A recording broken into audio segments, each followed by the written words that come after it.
Days after Canadian Prime Minister Justin Trudeau's remarks on the ongoing farmer protests in India, New Delhi issued a strong demarche to the Canadian High Commissioner Nadir Patel.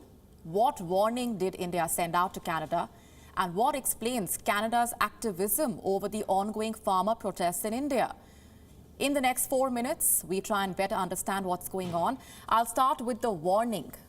The Canadian High Commissioner was summoned to the Ministry of External Affairs of India earlier today. Nadir Patel was informed that comments by the Canadian Prime Minister and the members of the Canadian Parliament constitute an unacceptable interference in India's internal affairs.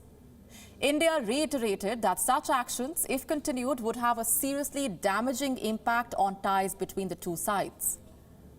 Allow me to quote now from the Indian Ministry of External Affairs official statement. These comments have encouraged gatherings of extremist activities in front of our High Commission and consulates in Canada that raise issues of safety and security. We expect the Canadian government to ensure the fullest security of Indian diplomatic personnel and its political leaders to refrain from pronouncements that legitimize extremist activism. Now, this is the second warning by India in less than a week. On the 2nd of December, the Indian External Affairs Ministry had urged Canada to not let diplomatic conversations get misrepresented for political purposes. But despite India's requests, Canadian lawmakers have continued to make unwarranted remarks on the farmers' protest, which, by the way, has entered its 9th day as I speak. What explains Canada's activism? What business does Justin Trudeau have in commenting on India's internal affairs?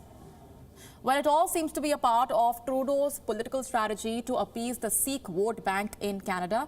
The Sikh community in Canada may comprise 2% of the country's total population, but they have come to wield more power than most of their immigrant counterparts. They have become an influential vote bank.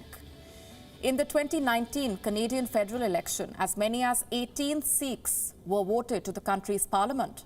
Out of these, 13 belonged to Justin Trudeau's Liberal Party, 4 were from the right-leaning Conservative Party, and 1 from the New Democratic Party.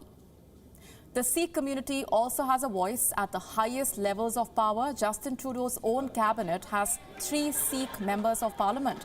This includes Nadir, the Minister of Innovation, Science and Industry, Bardi Shagar, the Minister of Diversity, Inclusion and Youth, and Harjit Sajjan, who has served as the Minister of National Defence since 2015. And by the way, the presence of the Sikh community is not restricted to the current government.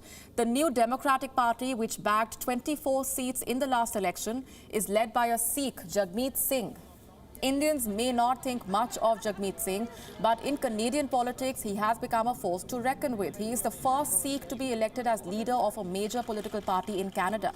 It was his party which started a petition on its website calling on Canadian Prime Minister Justin Trudeau to make a statement on the protests in India. That petition is on your screen. It has now achieved its purpose. Trudeau has made his stance clear, and the Indian government has responded in kind.